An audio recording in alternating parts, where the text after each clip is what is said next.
Meaning of Flo-Jo. Flo-Jo. Flo-Jo. Flo-Jo.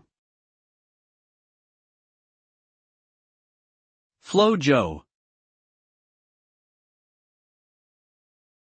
Flo-Jo is a nickname for Florence Griffith Joyner, an American track and field athlete who set world records and won multiple Olympic medals in the 1980s.